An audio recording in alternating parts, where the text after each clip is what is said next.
The laughter began so suddenly that the entire restaurant seemed to freeze for a heartbeat. Crystal glasses reflected the golden lights hanging from the ceiling. Expensive suits turned toward the sound, and a young waitress stood motionless with a tray trembling in her hands. Her cheeks burned with embarrassment, as one careless mistake in English became entertainment for the wealthiest man in the room. But no one could have imagined that only a few minutes later, the same billionaire would fall completely silent when the frightened waitress spoke a language he had not heard spoken with love since the day his mother passed away. Before we continue this unforgettable story, if you believe kindness is more valuable than money and that everyone deserves a second chance, please take a moment to like this video, leave a comment telling us where you're watching from, share this story with someone who believes in compassion, and subscribe to the channel so you never miss another emotional journey like this one. Every city has people who seem invisible. They carry heavy trays through crowded restaurants, clean tables before anyone notices the mess, smile through exhaustion, and quietly disappear after every shift. Among them was 24-year-old Lena, a young immigrant who worked double shifts in one of the most luxurious restaurants in the city. She was known for her kindness, more than her confidence. She spoke English well enough to survive, but every sentence required careful thought, and every difficult word reminded her that she still felt like a stranger in a country where she dreamed of building a better life. Lena had not always imagined herself carrying plates through marble dining rooms. Years earlier, she had left her small mountain village with nothing but a suitcase, an old family photograph, and the promise she had made to her grandmother. She had promised that one day she would earn enough money to bring the rest of her family to safety. Her parents had passed away when she was still young, and her grandmother became the only person who believed she could create a future beyond poverty. That promise became the reason she endured every exhausting shift, every rude customer, and every lonely night in a tiny apartment she could barely afford. The restaurant itself represented everything Lena had never known. Rare paintings covered the walls. Fresh flowers arrived every morning.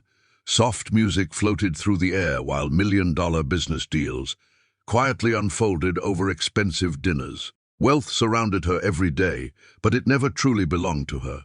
She simply moved through it like a shadow, serving people whose watches alone cost more than everything she owned.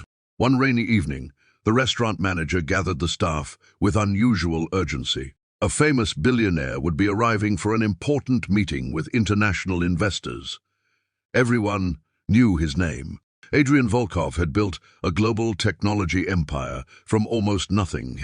Newspapers admired his intelligence, business magazines celebrated his discipline, and television hosts described him as fearless. Yet employees in luxury restaurants whispered another reputation whenever his name appeared on the reservation list. They said he demanded perfection and had little patience for mistakes. The pressure inside the restaurant grew heavier with every passing minute. Every napkin was folded twice, every glass polished again, and every server rehearsed the evening's menu until it sounded effortless. Lena quietly repeated unfamiliar English words under her breath, hoping she would pronounce every dish correctly if she happened to serve the billionaire's table. When Adrian finally entered, the room changed. Conversations softened. Managers stood straighter. Investors greeted him with respectful smiles.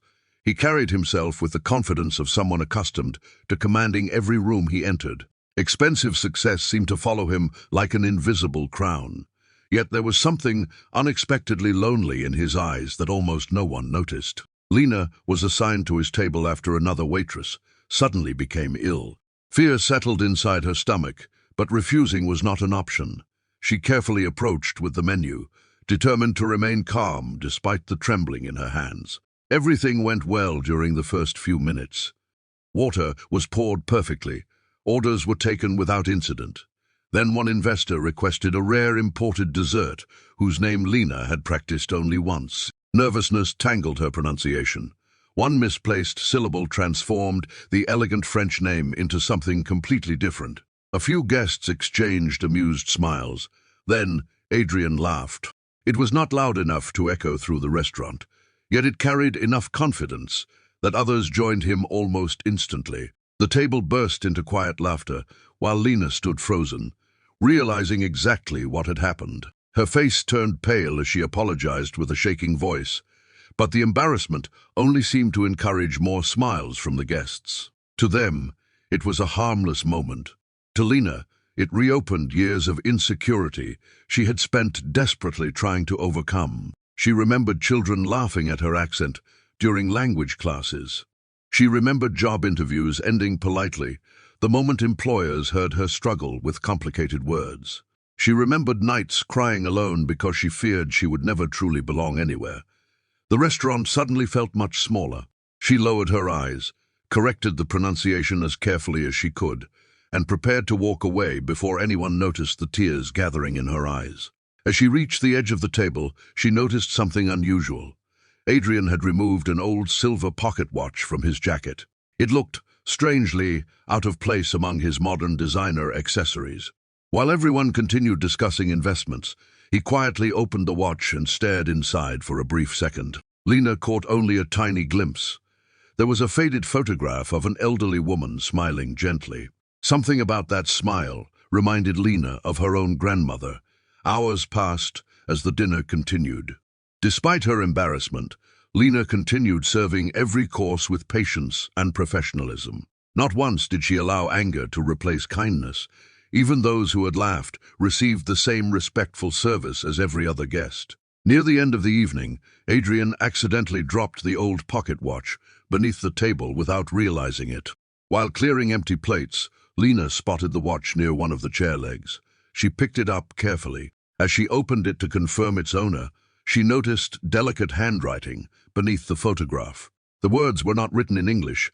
They were written in a language almost no one outside her mountain region still spoke. For a moment, she could hardly breathe. It was the language her grandmother had taught her before she could even read. Most people believed it had nearly disappeared. Even Lena rarely found another person who understood it. She looked toward Adrian with complete disbelief. Without thinking, she gently approached him and, holding the pocket watch with both hands, softly spoke a sentence in that ancient language. It was not a business phrase, it was not a greeting, it was a traditional blessing elders used whenever they returned something precious that belonged to someone they loved. The words floated through the air so quietly that only Adrian heard them. Everything stopped. His confident expression disappeared instantly. The smile that had mocked her English only minutes earlier faded into stunned silence. His eyes widened, as though time itself had traveled backward decades. For several endless seconds, he simply stared at the young waitress, unable to move. Then his hands began to shake. Around the table, investors continued talking, completely unaware that something extraordinary had just happened. But Adrian heard nothing except those familiar words echoing inside his heart. They were the last words his mother had whispered, every birthday before kissing his forehead. He had not heard them since childhood. He believed no one alive outside his own family even remembered that language anymore. Yet somehow, standing before him was the same waitress he had laughed at, speaking the forgotten language of the woman he had loved most in the world. His eyes slowly filled with tears.